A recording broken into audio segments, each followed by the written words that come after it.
오늘 시편 119편 153절에서 160절 말씀을 통해서 나를 살리소서라는 제목으로 함께 나누겠습니다. 우리가 입에 흔히 달고 살 수 있는 말 중에 하나가 죽겠다입니다.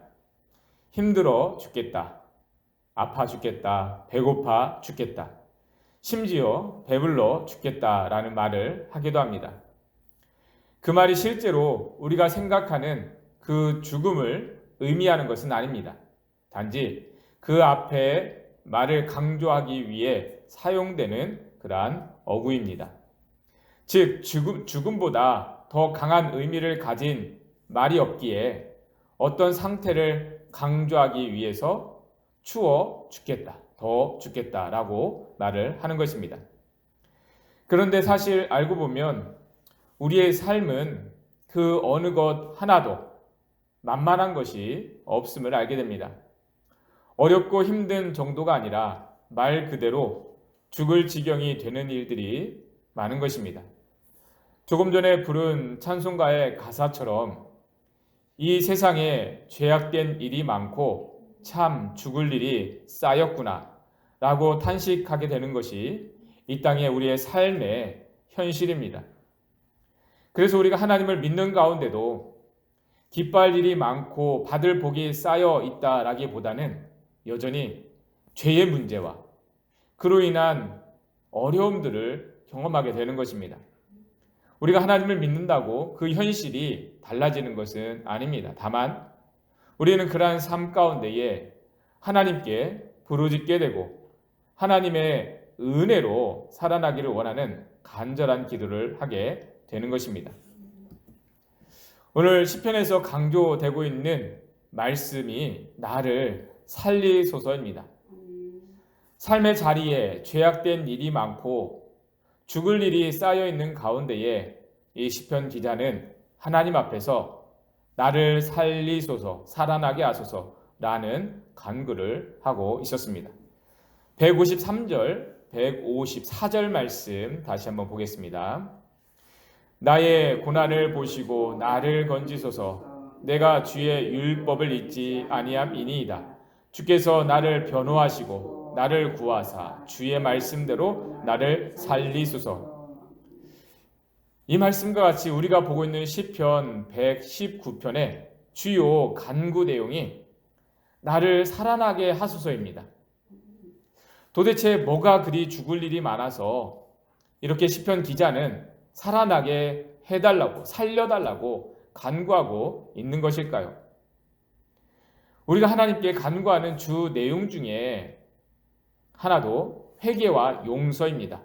우리는 하나님을 믿으면서 그 무엇을 그렇게 회개할 것이 많고 용서를 받아야 할 것이 많을까요? 우리가 하나님을 찾으면서 기쁨과 감사를 고백하기보다는 하나님의 도우심을 구하는 그런 간절함이 많을 때가 있습니다. 저도 매일같이 간구하게 되는 것이 하나님 앞에 저의 부족함을 용서하시고 긍휼을 여겨 주옵소서라는 그런 기도를 매 순간 하게 됩니다. 주님 앞에 살아나게 해달라고 간구하는 것입니다. 우리 모두가 이렇게 간구하게 되는 것은 우리가 어떤 문제를 일으키는 삶을 살아가서 그런 것은 아닙니다. 하나님을 믿는 가운데 가능하면 허물되는 일을 주의하고 하나님의 뜻을 따라 살려고 노력을 합니다. 그럼에도 우리는 하나님 앞에 죽게 된 자처럼 도움을 간구할 때가 많은 것입니다. 왜 그렇습니까? 우리가 믿음의 눈을 뜨게 되면서 그동안 몰랐던 우리의 연약함을 더욱 알게 되었기 때문입니다. 우리의 마음과는 다르게 우리의 본능이 생명이 아니라 죽음이 되는 일을 더 가까이 하려 하고 그러한 문제를 더 붙들려 있게 됐다는 것을 알아가게 되기 때문입니다. 예전 같으면 그것이 아무 문제가 되어지지 않았는데 하나님의 법을 알게 된 이후로는 영적으로 살아남기 위한 몸부림을 치게 된 것입니다. 그래서 우리는 오늘 시편 말씀과 같이 고백을 하게 되는 것입니다. 156절 말씀 함께 보겠습니다. 156절입니다. 여호와여 주의 긍휼이 많으오니 주의 규례들에 따라 나를 살리소서. 우리의 연약함대로 우리의 부족함대로 내버려 두지 마시고 주의 규례를 따라 말씀을 따라 나를 살리소서라는 간구입니다. 여러분, 우리가 연약함이 많은 자들일지라도 그럼에도 소망이 있는 것은 이와 같이 우리가 믿는 하나님은 긍휼이 많은 분이시기 때문입니다. 우리 안에 죄와 허물이 많은 만큼 하나님의 긍휼은 더 크게 주어지게 되는 것입니다. 그래서 여러분, 우리가 하나님 앞에 우리의 연약함을 감출 필요가 없습니다. 오히려 하나님으로부터 불쌍히 여김을 받는 것이 좋습니다. 이것이 되어지지 않으면 우리는 스스로를 불쌍히 여기는 자기 연민에 빠지게 됩니다. 나만 어려운 것 같고, 나만 문제가 있는 것 같고, 나만 잘 안 되는 것 같고, 그래서 나는 다른 사람들과는 다르다고 여기며 점점 스스로를 고립시키는 자기 연민에 빠지게 되는 것입니다. 오늘날 많은 사람들이 속으로는 괜찮을 수가 없는데 겉으로는 괜찮은 것처럼 지내는 경우가 많습니다.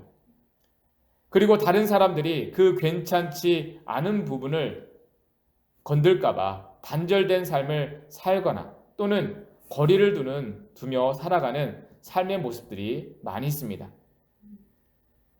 여러분, 그러나 우리는 그러한 자기 연민이 아니라 하나님의 긍휼이 여기심을 받는 존재들이라는 것입니다.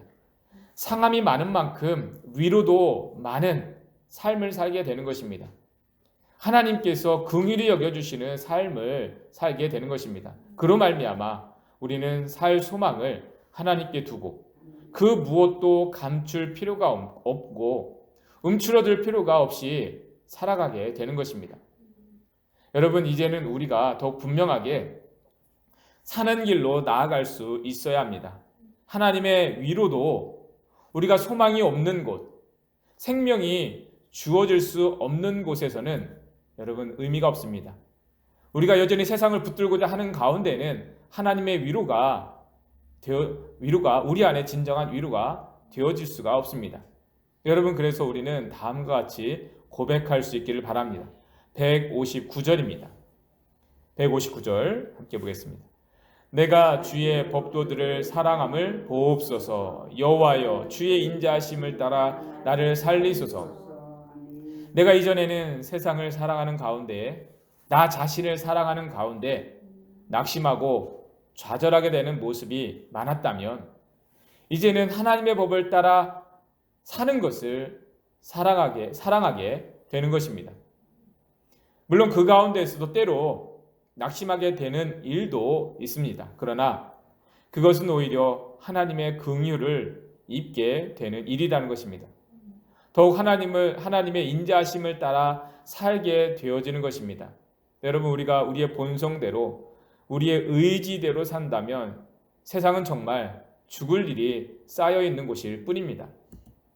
그러나 우리가 하나님의 말씀을 따라 살고자 할 때 우리 안에는 긍휼히 여김을 받은 일들이 쌓여 있는 것입니다. 내가 연약함이 많을수록, 나에게 부족함과 허물이 많을수록 그것은 다른 의미로 내가 긍휼히 여김을 받을 일들이 많구나. 내가 하나님 앞에 그렇게 하나님의 긍휼이, 하나님의 위로하심을 받을 일들이 쌓여 있구나 라는 의미인 것입니다. 그리고 그 가운데에 그로 말미암아 하나님은 우리를 새롭게 하시고 힘있게 하시고 다시 일어서게 하시는 것입니다. 오늘도 하나님 앞에 우리가 거리낌 없이 우리의 연약함을 고백하고 우리의 부족함과 허물을 드러내고 하나님, 나를 긍휼히 여기시고 나의 연약함대로 내가 머물러 있지 말게 하시고 하나님의 말씀대로 내가 살아나게 하옵소서. 소망 없는 자들에게 소망 있게 하시고 생명 없는 자들에게 생명 있게 하시는 그 하나님의 말씀으로 나를 살아나게 하옵소서. 그러한 고백으로 나아가시는 저와 여러분들 되시기를 주님의 이름으로 축원합니다.